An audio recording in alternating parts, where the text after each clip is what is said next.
la catégorie espoir. On l'a vu également remporter des étapes autour d'Argentine, autour de Normandie, autour de Slovénie. Il a été évidemment champion de Hongrie, aussi bien dans la course en ligne que dans le contre-la-montre. Une attaque à l'avant du peloton là. Je me demande si c'est pas Vinokourov.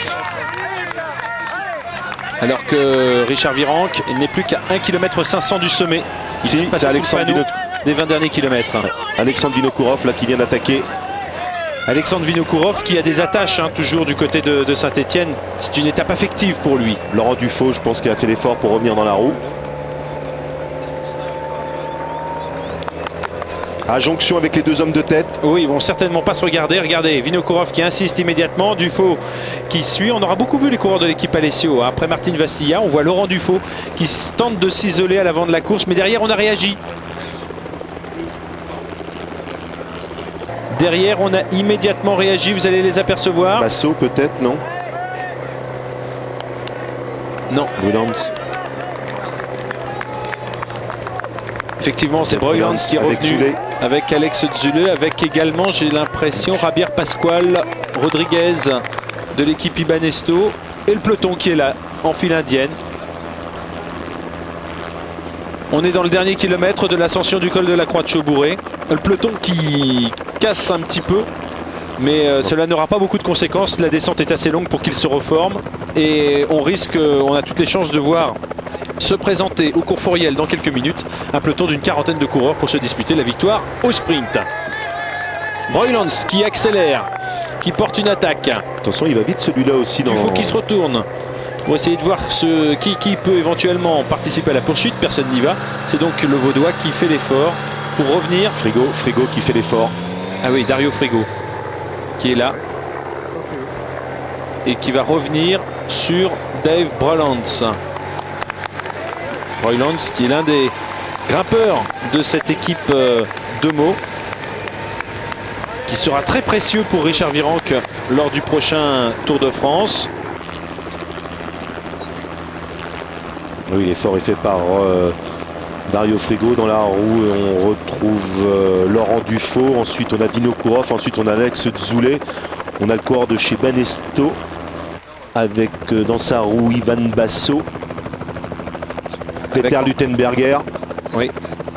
Le coureur de Ibanesto, à coup sûr, c'est Javier Pascual Rodriguez.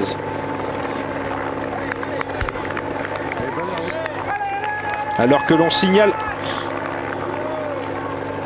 Laszlo Bodrogi distancé à l'arrière du peloton. Attention, c'est important, Laszlo Bodrogi fait partie des favoris et tout à l'heure ce n'est pas par découragement seulement qu'il s'était relevé en attendant le peloton lorsque celui-ci s'était rapproché du groupe de tête. C'est tout simplement parce qu'il a présumé de ses forces. Laszlo Bodrogi qui occupait au départ de cette étape la troisième place du classement général et qui risque de rétrograder au classement s'il ne revient pas dans les roues du peloton au cours de la descente.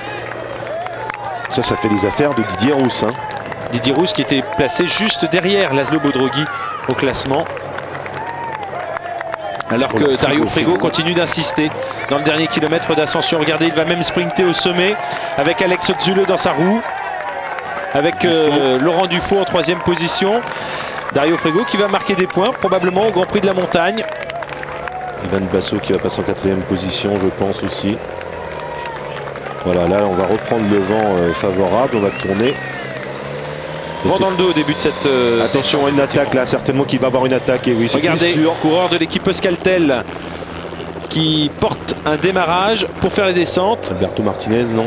Non, je pense que c'est Iker Flores de Sarsan. Non, 116. 116, il s'agit de Samuel Sanchez. Par contre, oui, c'est un coureur auquel Grosspé tient beaucoup sur Spariniss.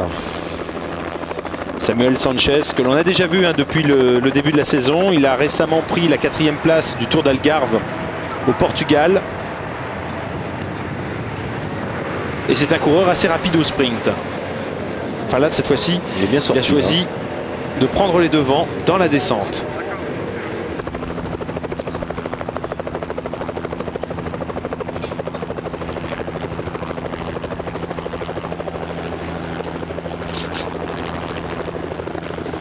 Voilà la longue descente maintenant du col de la Croix de Chaubouré en direction de Saint-Étienne, avec un peloton qui a perdu des unités dans les derniers hectomètres de ce col de première catégorie, qui va tenter de se reformer. C'est sous l'impulsion de Dario Frigo que le peloton a vécu des moments difficiles dans les derniers hectomètres de ce col. Samuel Sanchez tente de creuser l'écart. C'est un jeune coureur, il est professionnel depuis l'an 2000. On l'avait vu terminer en l'an 2000 précisément deuxième du Trot-Broléon. Vous savez, cette course disputée dans les Côtes d'Armor qui ressemble à un Paris-Roubaix breton. On l'a vu également terminer cinquième du championnat d'Espagne. C'est un coureur d'avenir. Il est originaire d'Oviedo en Espagne. Alors une petite information, Patrick, dans le groupe, donc dans le groupe du peloton là, Van Petegem fait partie de ce groupe. Peter Van Petegem. Attention, c'est un excellent finisseur, Peter Van Petegem, qui peut très bien se rappeler à notre bon souvenir après avoir marqué de son empreinte Paris-Nice l'année dernière. Souvenez-vous, il avait quand même longtemps porté le maillot blanc de leader de la course au soleil. Jo Planckaert aussi fait partie de ce petit peloton là qu'on a à l'écran. De ce premier peloton, oui. Derrière, Didier Rousse là qu'on va retrouver en tête, là qui roule. Qui fait la descente. Et oui, c'est intéressant pour lui. Avec Laurent Dufaux, bien sûr, puisque on s'interroge maintenant sur l'identité du coureur qui prendra le maillot de leader à l'issue de cette étape. Pour l'instant, si Laszlo Bodrogui ne parvient pas à revenir sur ce groupe de tête, eh bien c'est Didier Rousse qui devrait endosser ce maillot. Samuel Sanchez n'est pas présent parmi les premières positions du classement général.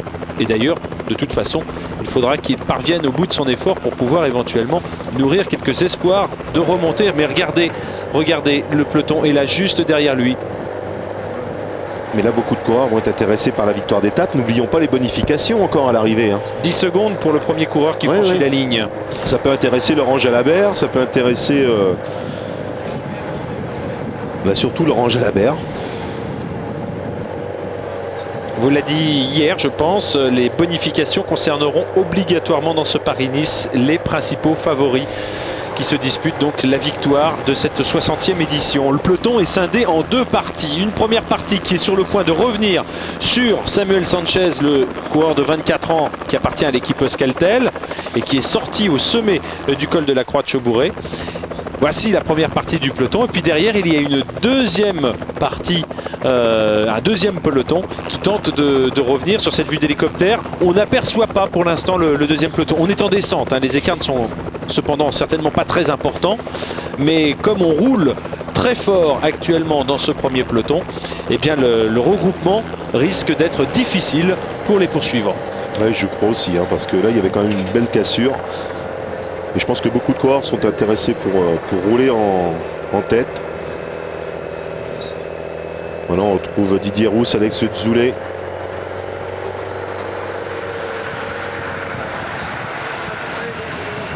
Avec Laurent Jalabert, qui est là, Ivan Basso, Angel Vicioso qui est présent. 3 ou 4 Banesto, 5 Banesto dans ce... Non, 3 Banesto au moins. Luttenberger, on a aperçu. Encore un Banesto, Botcharov. Oui, l'équipe Banesto qui est peut-être bien l'équipe la mieux représentée, l'équipe Team Cost aussi. Sandy... Oui, c'est bien ça. Si, oui, c'est Sandy Cazard, le Dossard 163. Non, c'est Nicolas Fritsch. Ils ont un peu la même physionomie. Nicolas Fritsch qui a pu accrocher le bon wagon. Et puis, il n'y a pas que Jo Planckaert pour les couleurs de l'équipe Cofidis. On a aperçu également Nico Matan qui est présent dans ce groupe, il me semble.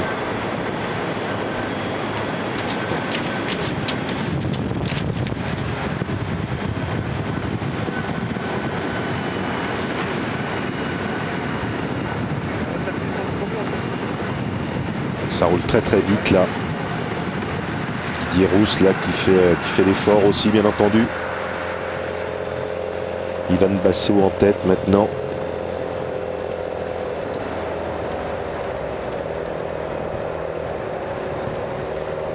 Beaucoup d'individualité finalement.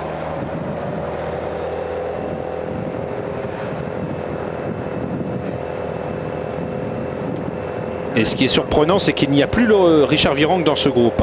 Il s'est fait surprendre.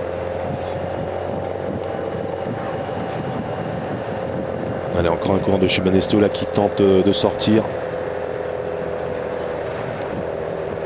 Ilya Menchov, hein, le leader de cette équipe Banesto.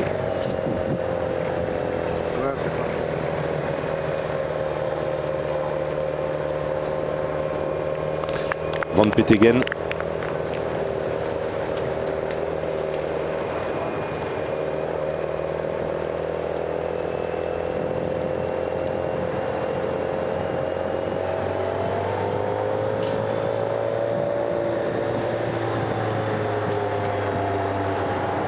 Alors que l'on aperçoit une nouvelle fois Laurent Dufaux encore. Et encore de chez Phonak là qui emmène. Laurent Dufaux très actif hein, dans le final de cette étape. Avec Ivan Basso, avec Laurent Jalabert, avec Alex Dzoulé. 27 coureurs au total qui composent ce groupe de tête. Je vais vous donner la composition puisqu'on vient de l'entendre sur les ondes de Radio Tour alors que Botcharov ici porte une accélération, une attaque. On ne va pas le...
Et pour l'instant, apparemment, le regroupement ne s'est pas encore opéré. Regardez sur cette vue aérienne, on voit toujours ce groupe de 27 coureurs et voilà le reste du peloton qui est en train de revenir à toute vitesse pour opérer la jonction. Ils ne sont pas très nombreux hein, quand même derrière. À nouveau une vingtaine de coureurs, oui. Ça va faire 45 coureurs, 40 coureurs. Laurent Jalabert qui passe en tête. Attention, c'est un excellent descendeur, Laurent Jalabert. Il reste encore 8 km. Surtout le final, hein. Attention de cette descente. On a dit que le début était très large, mais attention, à partir de Roche-Taillé, c'est beaucoup plus étroit. Et là, il peut faire une petite différence. Vous savez, si vous prenez 200 mètres, on va quand même aller le chercher, celui-là. Hein. Eh bien, c'est ce que tente de faire actuellement l'ancien numéro 1 mondial. Et attention, bonification pour lui à l'arrivée. 50 coureurs désormais au sein du peloton, puisque 23 coureurs viennent d'opérer la jonction avec les 27 hommes de tête. C'est Didier Rousse qui prend en chasse Laurent Jalabert. On est à l'arrière du peloton maintenant. On a aperçu des coureurs voilà, qui viennent d'opérer la jonction.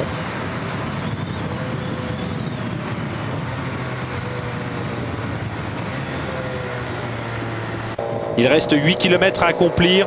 Didier Rousse est revenu dans le sillage de Laurent Jalabert, dans le sillage également de l'un des coureurs de l'équipe Ibanesto. S'agit-il de Javier Pascual Rodriguez? Il prend tous les risques, Laurent Jalabert, dans cette descente. Et derrière, on n'est pas très loin. Hein. Je vous rappelle qu'il y a plusieurs coureurs de l'équipe Ibanesto. Ils sont 4. Ils étaient 4 tout à l'heure à l'avant de la course, probablement davantage maintenant. Javier Pascual Rodriguez, Coldoril Pérez, Denis Menchov et Aitor Rosa.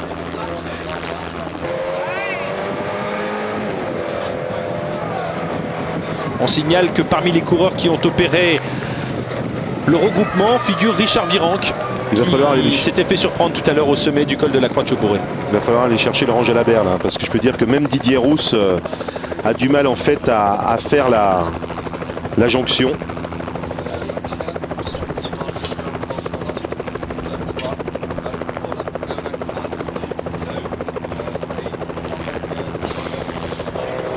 Voilà, on retrouve Laurent Jalabert là.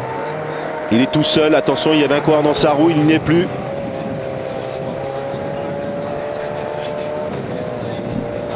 Jalabert incroyable dans cette descente. Oui, c'est Didier Rousse maintenant qui est en poursuite derrière lui.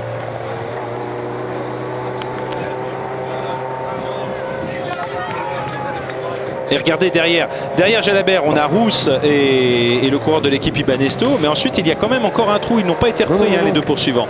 Il fait vraiment un numéro dans cette descente du col de la Croix-de-Chaubouré. Voilà les deux poursuivants. Et derrière, regardez qui emmène le peloton. Eh bien, c'est Alexandre Vinokourov, nous signale Radio Tour. Un peloton très étiré, mais qui pour l'instant perd du terrain par rapport à Laurent Jalabert. Beaucoup de cassure dans le peloton aussi, regardez. Si l'on regarde le classement général, Laurent Jalabert n'était ce matin qu'à 6 secondes de Didier Rousse. On comprend tout l'enjeu de ce final. On comprend évidemment toute la hargne de Didier Rousse qui tente de ne pas concéder trop de terrain par rapport à Laurent Jalabert. Mais pour l'instant, avantage au Mazamétain. Laurent Jalabert qui sait que désormais le maillot de leader est à sa portée. Ce sera difficile de toute façon, ce sera extrêmement difficile parce que en bas de cette descente, bon, il faut arriver jusqu'au Courforiel, il faut quand même résister, on a une longue ligne droite, il faut résister au retour du peloton. Tout dépendra évidemment de la présence des équipiers éventuellement aux côtés de certains leaders pour refaire leur retard, alors que l'on aperçoit ici Didier Rousse. Alors qui se trouve en compagnie de Didier Rousse? C'est un coureur de l'équipe Ibanesto. Le voici, il passe sur l'écran et ce coureur, eh bien il s'agit apparemment d'Aitor Rosa. Aitor Rosa qui a réussi à suivre Didier Rousse, c'est bien ça, le dossard 136. Et ces deux hommes tentent je ne sais pas s'ils unissent vraiment leurs efforts, parce qu'on voit que Didier Rousse... Je crois qu'Oza peut rien faire, Patrick. Didier Rousse mène la poursuite, il a un point de mire, il se fixe sur ce point de mire, il rive son regard sur la silhouette de Laurent Jalabert droit devant lui, et il lui reste 4 km pour essayer de revenir. Il ne doit pas concéder plus de 6 secondes s'il veut être leader de Paris-Nice. Ah, même pas, attendez, attention, parce qu'il y a les bonifications, ne l'oublions pas. Et donc... bon, alors il faudra faire quelques calculs. 10 secondes de bonification au premier, 6 secondes au deuxième de cette étape. Mais en tout cas, ce sera très serré. On a l'impression quand même que Didier Rousse est en train de revenir sur cette dernière portion.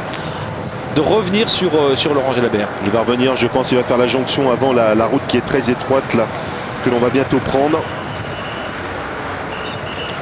Laurent Jalabert qui a bien sûr... Ça y est, il attend un peu Laurent. Oui. Alors peut-être qu'à 3, ils ont une chance. Alors est-ce qu'il va rouler avec Didier Rousse? Voilà, on va prendre la petite route là. Attention, oui. Aitor Rosa qui ne prend pas les relais, qui laisse faire. Didier Rousse qui ne se relève pas. Là, ça peut être victoire d'étape Jalabert et puis maillot Didier Rousse. Ça serait bien comme ça. Et pour Aitor Rosa, vous voyez quoi? Écoutez, demandez à Vincent Barthaud, vous vous rappelez, un jour ils étaient arrivés à 3 aussi. Il y en a un qui a gagné l'étape, un qui a pris le maillot et il y en a un qui n'a rien eu. Oui, c'était il y a quelques années, du côté de Cergy-Pontoise dans le Tour de France. Oh, ils ont pris un sens interdit là. Oui, nous on l'a pas pris tout à l'heure. Non. Ça dure pas longtemps. Et on a l'impression que le coureur espagnol a quand même quelques difficultés pour rester dans les roues des deux coureurs français, tant la poursuite est énergique.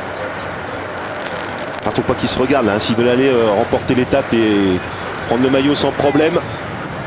2 km maintenant pour les 3 hommes de tête.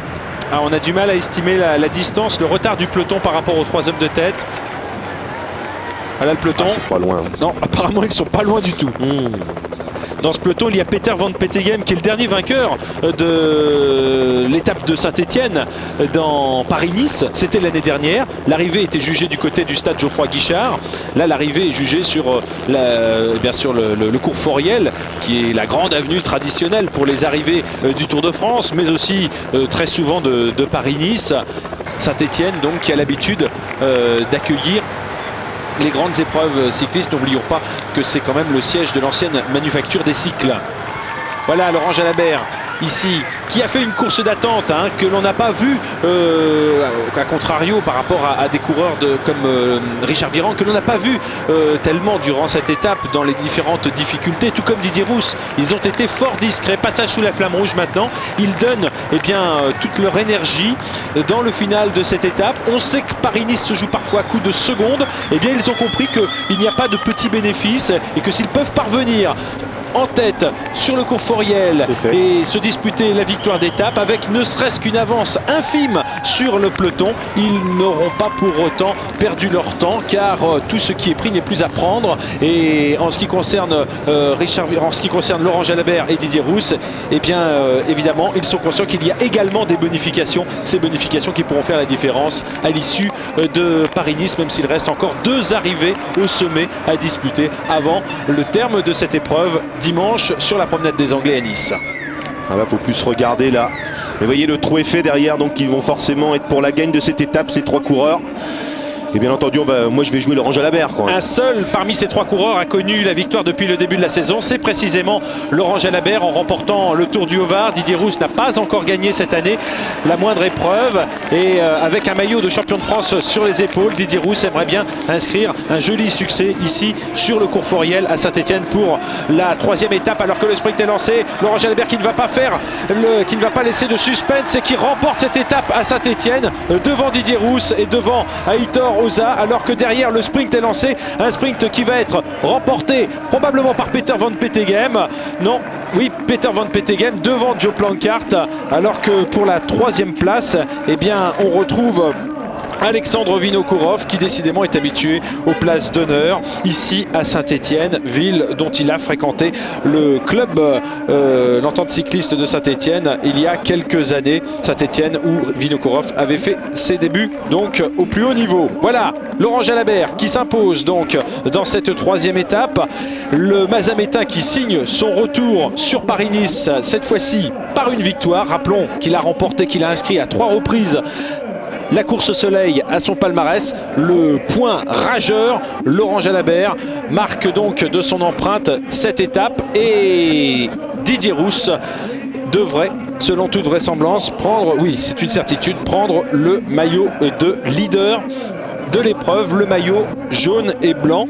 On devrait avoir donc normalement 2 secondes de différence. Attendez, je me risque là un calcul un petit peu rapide. Il y avait 6 secondes de différence au départ de cette étape, où il y aura donc 2 secondes par le jeu des bonifications de différence à l'avantage de Didier Rousse par rapport à Laurent Jalabert au classement à l'issue de cette 3e étape. Vous voyez qu'il y a des cassures au sein de ce peloton. Des coureurs franchissent la ligne. Apparemment, Richard Virenque a sauvé l'essentiel. Il n'a pas été distancé.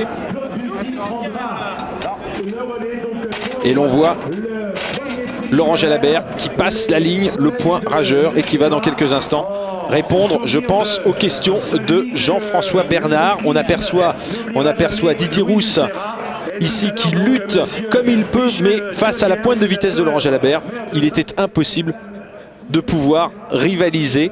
D'autant, encore une fois, que l'enjeu était important avec ces secondes de bonification. Laurent Jalabert qui se replace, il était seulement 15e au départ de cette étape, et il se replace à la 2e place du classement général par le jeu des bonifications. Allez, je pense que l'on peut maintenant entendre Laurent Jalabert qui a rejoint la proximité du podium. Laurent, donc superbe journée aujourd'hui pour vous, ça ne peut pas être meilleur. Ouais, c'est une bonne journée. Une étape difficile, au cours de laquelle il y avait pas mal de difficultés. La course a beaucoup bougé. Mais finalement, le plus dur étant de rester avec les premiers dans les dernières montées. J'ai su profiter de la descente. C'est un exercice que j'aime beaucoup. Pour prendre quelques secondes d'avance et obtenir une victoire d'étape, c'est qui est bon pour le moral toujours. En fait, nous on regarde ça à la télé, on se dit que c'était téléphoné, mais en fait vous avez surpris tout le monde. Ouais, mais j'attendais En fait, j'ai quand même souffert dans la dernière montée, surtout le dernier kilomètre quand ça a attaqué. J'étais un petit peu juste, mais bon, je savais que si je basculais avec les meilleurs, en attendant vraiment les 7-8 derniers kilomètres où c'était assez sinueux, il y avait quelque chose à faire dans la descente. Et pour être arrivé ici plusieurs fois, ça a souvent cassé à cet endroit-là. Donc je suis resté attentif et j'ai produit l'effort quand il fallait, je crois. Et je crois que c'est surtout de bon augure pour la suite. Ouais, bon, les courses, ça se gagne pas dans les descentes ici, je crois pas, mais bon, il faut savoir exploiter ses qualités sur tous les terrains. Et en ce moment, je suis un petit peu plus à l'aise en descente qu'en montée, donc j'attends les descentes, quoi, tout simplement. Merci. Voilà, vous avez entendu Laurent Jalabert qui a le sourire, qui a l'humour du vainqueur, qui est en pleine décontraction. Bah oui, il est plus en forme en descente qu'en montée actuellement. Bon, c'est évidemment probablement un tout petit peu exagéré parce qu'il n'est pas si mal que ça quand même dans les montées. Laurent Jalabert, il l'a démontré encore aujourd'hui, mais c'est vrai que c'est une information importante. On a senti que beaucoup de coureurs étaient à la limite de la rupture dans cette étape, notamment dans des cols de première catégorie. Encore une fois, c'est la première fois depuis le début de la saison que les coureurs ont l'occasion de monter des cols aussi difficiles. Bien sûr, ce n'est pas la haute montagne, on n'est pas dans les Hautes-Alpes, mais ce sont des difficultés qui marquent les organismes qui ne sont pas encore préparés à de tels efforts. Laurent Jalabert marque donc des points aujourd'hui. Laurent Brochard en a beaucoup perdu, vous l'avez peut-être vu franchir la ligne, non vous ne l'avez pas vu puisqu'on avait à l'image Laurent Jalabert, il a franchi la ligne avec 3 minutes et 43 secondes de retard. Laurent Brochard qui perd toute illusion. Oui, il y a Billy Rose qui me demande des informations.